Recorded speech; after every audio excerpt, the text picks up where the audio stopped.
तो आज है 9 जनवरी। तो 9 जनवरी के जो करंट अफेयर्स है वो देखते हैं। पहला है नितिन गडकरी को लेकर। तो नितिन गडकरी जो अपनी रे जो राज्य के मंत्री हैं, राज्य परिवहन वाले, तो वो उन्होंने कैशलेस ट्रीटमेंट स्टार्ट किया है। तो केंद्र सरकार में ये पिछले 10 सालों से यही है अपने सड़क परिवहन मंत्रालय के तहत। तो उन्होंने कैशलेस ट्रीटमेंट योजना स्टार्ट की है। तो ये पूछा जा सकता है क्या है। तो जैसे सड़क दुर्घटना हो जाती है, तो सड़क दुर्घटना में अगर किसी व्यक्ति के पास नहीं है कोई सुविधा रुपए की, तो कैसे इलाज कराएगा। तो सड़क दुर्घटना अगर पीड़ित है और वो अगर 24 घंटे के भीतर पुलिस को अपनी जानकारी दे देता है, ऐसा हुई है कोई घटना, तो 1.5 लाख तक का कैशलेस इलाज होगा, वो दिया जाएगा। तो इम्पोर्टेंट क्या है, 7 दिन के लिए, 1 हफ्ते के लिए 1.5 लाख तक का कैशलेस इलाज दिया जाएगा। ये है कैशलेस ट्रीटमेंट। इसी के अंतर्गत ये भी बताया गया है कि हिट एंड रन अगर होता है कि कोई मार के भाग गया गाड़ी वाला और पकड़ा नहीं जाता, कुछ ऐसा होता है, तो परिवार को 2 लाख का अनुदान देना पड़ेगा। और ये सब दिल्ली में भी बैठक में ये निर्णय लिया गया है। अगला आर्टिकल क्या है। तो अगला आर्टिकल है 13 जनवरी को, अभी 13 जनवरी जो आने वाली है, तो पीएम मोदी जी के द्वारा जम्मू कश्मीर में जेड मोड़ सुरंग का उद्घाटन होगा। जेड मोड़ सुरंग क्या है, पहले रोड थी, इसे सुरंग के रूप में तब्दील किया गया है। तो श्रीनगर सोनमर्ग, तो ये देखना है जो मर्ग वाली चीजें कहाँ होती हैं, जम्मू कश्मीर में ही होती है, गुलमर्ग सोनमर्ग। तो ये है, तो श्रीनगर और सोनमर्ग रोड पर साल भर कनेक्टिविटी हो सकेगी। कनेक्टिविटी क्या, पहले बर्फ होती, तो ये सब है, अब कनेक्टिविटी बढ़ पाएगी क्योंकि ये डेवलप हो जाएगी। तो सोनमर्ग सभी मौसमों में पर्यटन के लिए बना रहेगा। तो इसे याद करना है, श्रीनगर जो कि मेन है, राजधानी उनका श्रीनगर, और सोनमर्ग है, तो ये सोने का मार्ग नहीं है, पर नाम क्या है, सोनमर्ग करके। मुख्यतः क्या है, 6.5 किलोमीटर की है, 2 लेन है। और यहाँ पे कहाँ जा रही है कि गगनगिर करके है, वहां से सोनमर्ग के बीच है। और इससे मेन बात है कि ये है कि जेड मोड का अर्थ क्या है, जेड आकार की सड़क जिसे सुरंग में बदल दिया है। तो अगर ऐसा पूछता है, तो सड़क है, इसे सुरंग में अब क्या बदल दिया गया है। तो ये है, इसमें क्या है, ये श्रीनगर लेह हाईवे पर यह सुरंग है, तो जोजिला सुरंग से मिलकर सालभर संपर्क करेगी। तो 2-3 पॉइंट आए। लेह कहाँ है, लद्दाख में। श्रीनगर कहाँ है, जम्मू कश्मीर में। सुरंग के आसपास कौन सी सुरंग है, मतलब इसे, ये खुद ही एक सुरंग है, उसके आसपास एक जोजिला सुरंग भी है। तो कौन सा जिला, जोजिला। तो जोजिला सुरंग भी है यहाँ पे। अब इनकी थोड़ी लोकेशन देखते हैं। तो ये है वो रूट जो यहाँ पे देखने को मिलेगा। तो ये रूट देखो, जोजिला सुरंग हमने देखा, और जो हमने श्रीनगर देखा था, ये रहा वो श्रीनगर, और श्रीनगर से ऐसे रूट जाएगी। और अगर इसे जूम में थोड़ा छोटे में देखते तो ये बीच में पड़ेगा सोनमर्ग। तो एक तरीके से ऐसे करके रूट थोड़ा है। तो इसमें क्या हो जाएगा कि एक है श्रीनगर, श्रीनगर से आगे जाएंगे तो गंदेरवाल करके आगे जाएगा, और यहाँ पे जाके कौन सी रोड है, ये सोनमर्ग वाली रोड कहलाएगी। और सोनमर्ग रोड के पार करेंगे जैसे ही हम, वहां पे हमें जोजिला टनल मिलेगा। तो अगर श्रीनगर से चलेंगे गंदेरवाल के बीच में, और यहाँ थोड़ी दूरी पे जाके क्या मिलेगा, सोनमर्ग वाला रास्ता जहाँ जेड मोड टनल है। और उससे अगर आगे बढ़ेंगे तो जोजिला टनल पड़ेगा। और उसके आगे चलते चलते ये कौन सा एरिया है, लेह लद्दाख का हाईवे आ गया, और ये कारगिल पड़ गया। तो ऐसे जाके ये रोड है पूरा, यहाँ से ऐसे करके। तो ये समझ में आ गया। अगला आर्टिकल है असम को लेकर। असम सरकार ने गुणोत्सव 25 के लिए, 2025 के लिए, गुणोत्सव 2025 के लिए पहले चरण की शुरुआत की है। पहला आर्टिकल, पहला मतलब जो मेन न्यूज है, गुणोत्सव 2025 क्या है और कहाँ मनाएगा। तो राज्य के 16,000 सरकारी स्कूलों में 14 लाख छात्रों के प्रदर्शन का मूल्यांकन होगा कि वो कैसा प्रदर्शन कर रहे हैं। प्राथमिक हो चाहे माध्यमिक, दोनों छात्रों की गुणवत्ता की जांच होगी। और इस मूल्यांकन प्रक्रिया में ना सभी अधिकारी वगैरह शामिल होंगे। तो कहाँ है, असम सरकार में गुणवत्ता देखी जाएगी। तो ये है कि कोई मतलब असम वाले में क्या देखी जाएगी कि सब समान है कि नहीं है, गुणवत्ता कैसी चल रही है। तो गुणवत्ता 2025 क्या है, असम सरकार का है, और किस लिए, शिक्षकों के लिए। अब इसमें ऐसे घुमा सकता है कि गुणोत्सव 25 किससे संबंधित है, तो कोई योजना है, कृषि से संबंधित है, कि गुड़ से संबंधित है, कुछ भी पूछ सकता है। अगला है देश भर में ड्राइवर ट्रेनिंग संस्थान योजना की घोषणा। तो देश भर में ड्राइवर ट्रेनिंग, तो ड्राइवर नितिन गडकरी का भी दूसरा आ गया उनका न्यूज़। तो उससे ने पूरे भारत में ड्राइवर ट्रेनिंग इंस्टीट्यूट होते हैं कि स्थापित करने की योजना बनाई है कि हर जगह क्या हो, ड्राइवर ट्रेनिंग इंस्टीट्यूट। अपने यहाँ तो फर्जी मिल ही जाता है ड्राइविंग लाइसेंस। तो अब क्या है कि ट्रेनिंग का इंस्टीट्यूट होगा, जिसके तहत जो ड्राइविंग ट्रेनिंग इंस्टीट्यूट होंगे और ऑटोमेटेड टेस्टिंग स्टेशन होंगे का एकीकृत ढांचा, अतिरिक्त लाभ मिलेगा। मतलब वहाँ पे ही ऑटोमेटेड टेस्टिंग स्टेशन होंगे और खुद से जांच होगी जब गाड़ी कोई चलाएगा। तो ये है। पूर्वोत्तर में 4 राज्यों में मतदाता सूची में पुरुष से अधिक महिलाएं हैं। तो पूर्वोत्तर में 4 राज्यों में मतदाता जो सूची आई थी उसमें पुरुष से अधिक महिलाएं हैं। तो ये राज्य कौन-कौन से हैं? अरुणाचल है और उसके पास तीनों मेघालय, मिजोरम और मणिपुर है। वहाँ से ये तीनों मेघालय, मणिपुर और मिजोरम, और उसके बाद है अरुणाचल प्रदेश में ऐसा देखा गया है कि पुरुष से ज़्यादा महिलाएं मतदाता हैं। तो ये एक अच्छी सी अलग न्यूज़ बनेगी थोड़ा।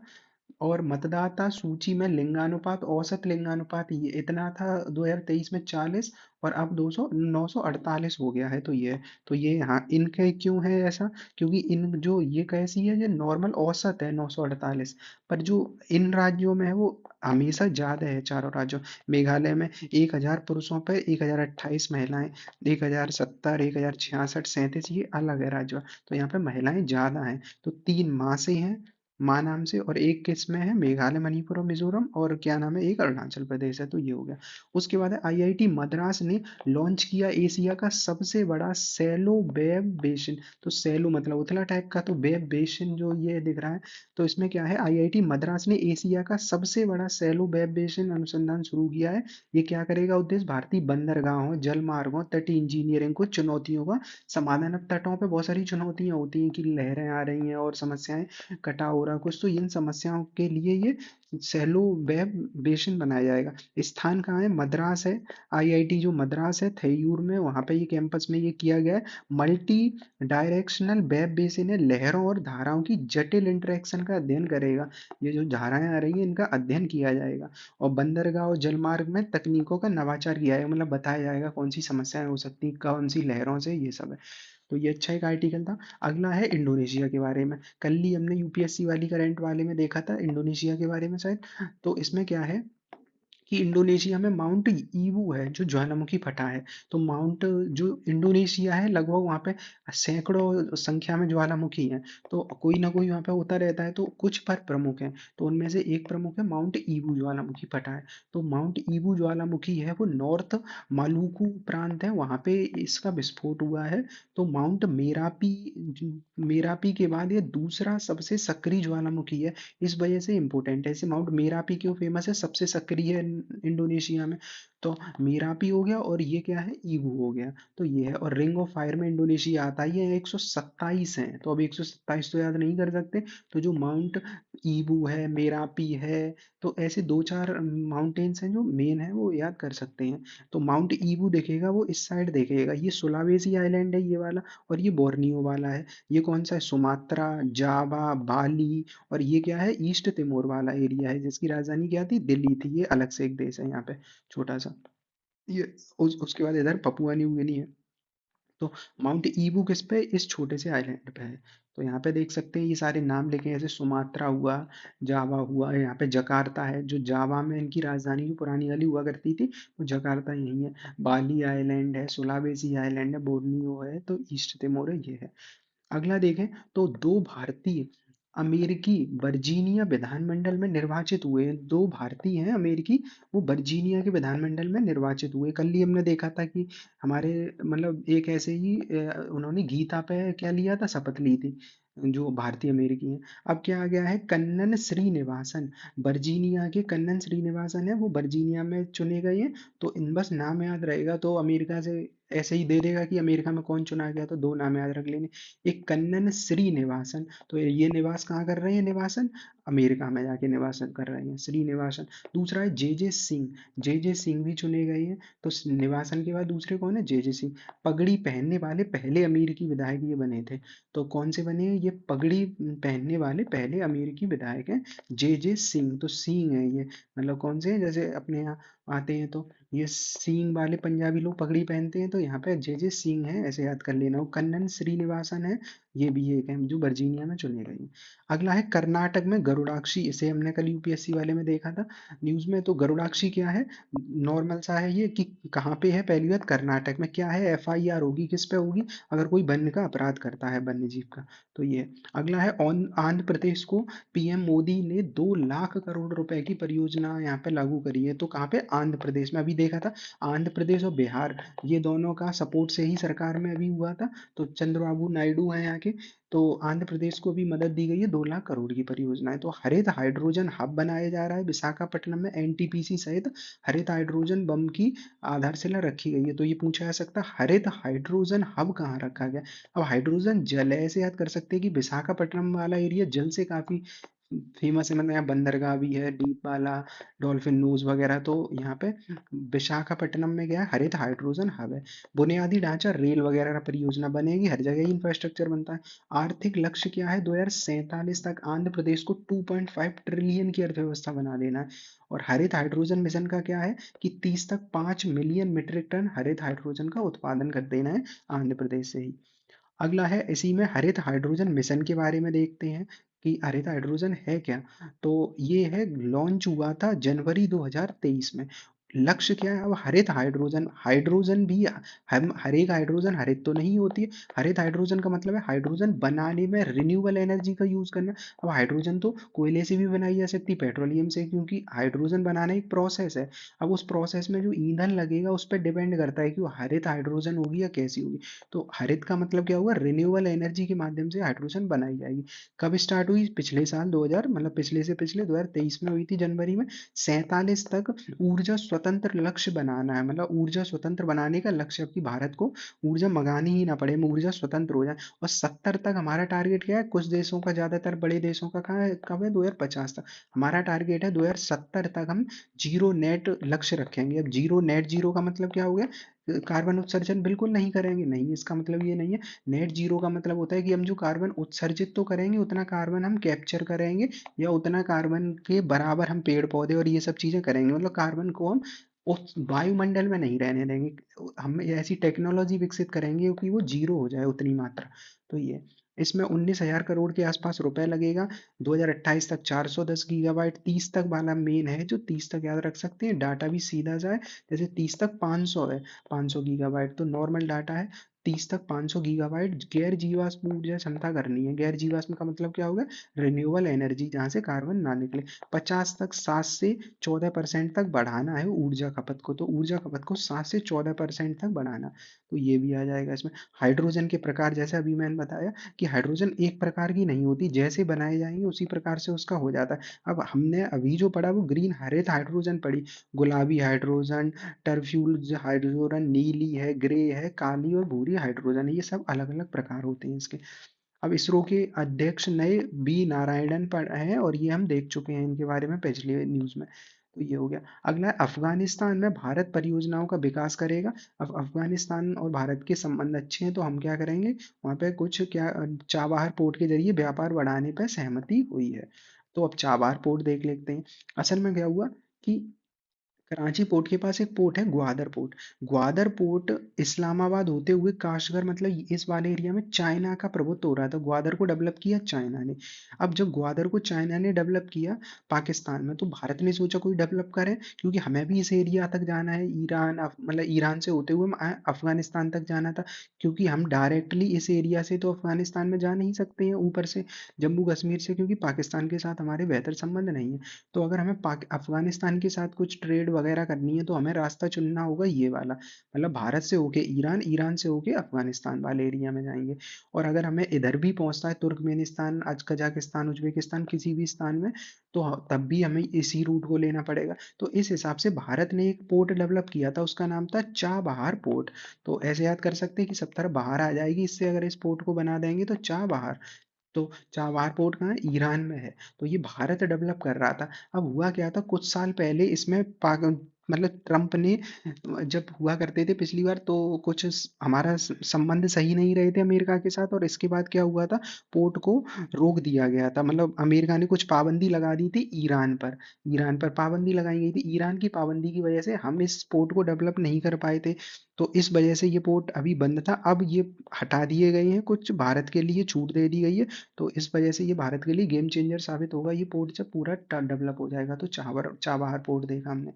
तो ये अब इसमें ये कई सारे पोर्ट दे रखे हैं, जैसे श्रीलंका को कोलंबो पोर्ट, नैरोबी पोर्ट है, जकार्ता है, कुआलालंपुर है। तो ये सब पोर्ट हैं कुछ कुछ फेमस। तो हमें अभी दो याद रखने, ग्वादर है पाकिस्तान का, चाबार है ईरान का, जो कि डेवलप कौन कर रहा है, जिसका कुछ भाग इंडिया कर रहा है। तो ये होगा। अगला है एक कवि पत्रकार है प्रीतीश नंदी, उनका निधन हो गया है, प्रीतीश नंदी। हरिद्वार से कोलकाता तक गंगा हेल्थ इंडेक्स तैयार किया जाएगा। तो कौन करेगा, M N N I T है वो डेवलप करेगा। हरिद्वार से कोलकाता तक तो पूरा ही रूट हो गया एक तरीके से, हरिद्वार उत्तराखंड और कोलकाता लास्ट तक, तो पूरे एरिया में गंगा का कहाँ कैसा हेल्थ है, तो हेल्थ इंडेक्स तैयार किया जाएगा। तो छोटे एरिया का नहीं है, लगभग क्या है, पूरे एरिया का ही है ये। तो ये हो गया। अब इसमें क्या है, प्रयागराज जो संस्थान आईआईटी प्रयागराज है और आईआईटी हैदराबाद, तो प्रयागराज और हैदराबाद मिलकर ऐसा कर रहे हैं।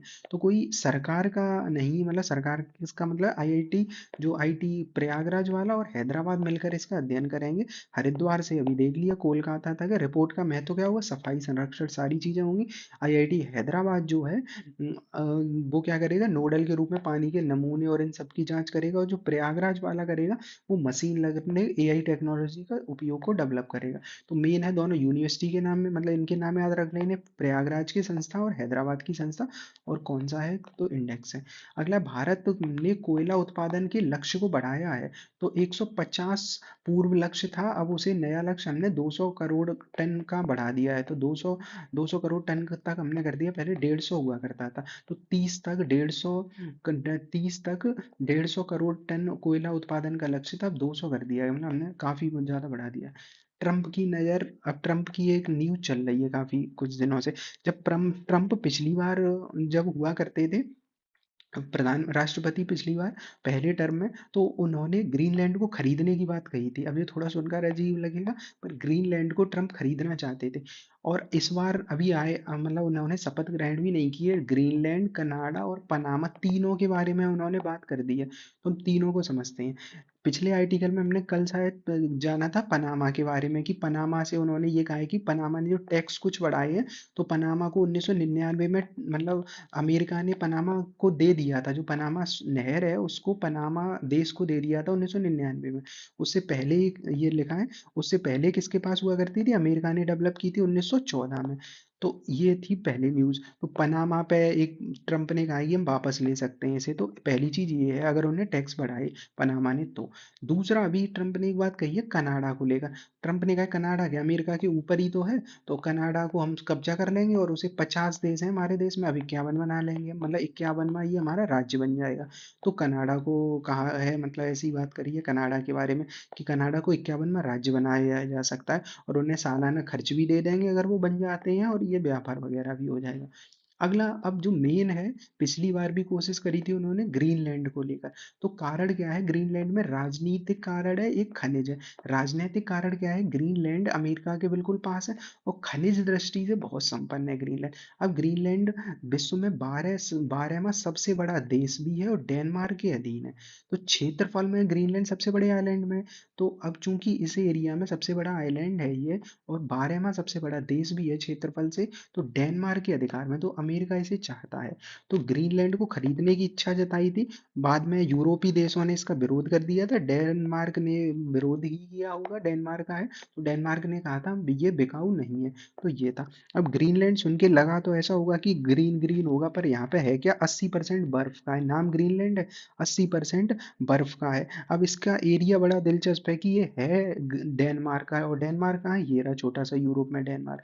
डेनमार्क का है, और है इसका स्थिति कहाँ है, बिल्कुल यूएसए के ऊपर, कनाडा और यूएसए के पास है। और है किसका, इस छोटे से देश का, डेनमार्क का। मतलब पहले औपनिवेशिक चीजें हुआ करती थी, उस टाइम इसके अधीन हो गया था। अब डेनमार्क का और भी थोड़ा ग्रीनलैंड के बारे में, कि ग्रीनलैंड पूरी तरीके से डेनमार्क के अधीन तो है, पर आंतरिक मामलों में इसे आजादी मिली हुई है, एक तरीके से डोमिनियन टाइप का पहले चलता था उस टाइप का। रक्षा और विदेश नीति डेनमार्क के हाथ में, बाकी ग्रीनलैंड का ग्रीनलैंड के पास है। तो 2019 इसमें ट्रंप ने कहा था कि खरीदना खरीदना चाहेंगे, क्यों? क्योंकि यहाँ पे तेल, गैस, दुर्लभ खनिज हैं वो मिलते हैं। दूसरा क्या है, ये लाइन दिख रही है ना, आर्कटिक सर्कल, तो 66.5 के ऊपर वाला आर्कटिक में है, तो यहाँ ग्लेशियर वगैरह भी है, तो सी रूट यहाँ पे खुलेंगे तो उनमें मदद मिलेगी, तो इस वजह से है। बट उन्होंने मना कर दिया डेनमार्क ने। तो ये इसकी राजधानी में क्या है, नूक आता है। तो ये है नूक, और ये आइसलैंड है, इसकी राजधानी क्या है, रेक्जावेक है। तो ये हमने देख लिया।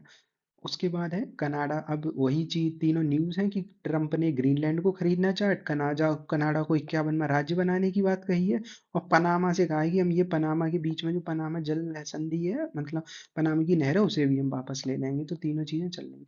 लास्ट जो न्यूज़ है आज की वो है, सीएम योगी ने यूपी के 63 युवाओं को 28वें युवा उत्सव के लिए रवाना किया है। युवा उत्सव, तो 28वां युवा उत्सव मतलब 10 से 12 जनवरी 25 के बीच नई दिल्ली में मनाया जाए। क्यों मनाया जाता है? 12 जनवरी को स्वामी विवेकानंद की जयंती होती है, उस दिन युवा उत्सव मनाया जाता है। तो उत्तर प्रदेश के 63 युवा जिन्हें चुना गया होगा किसी क्षेत्र में, उनको प्रतिनिधित्व भेजा गया। कितने? 63 हैं युवा।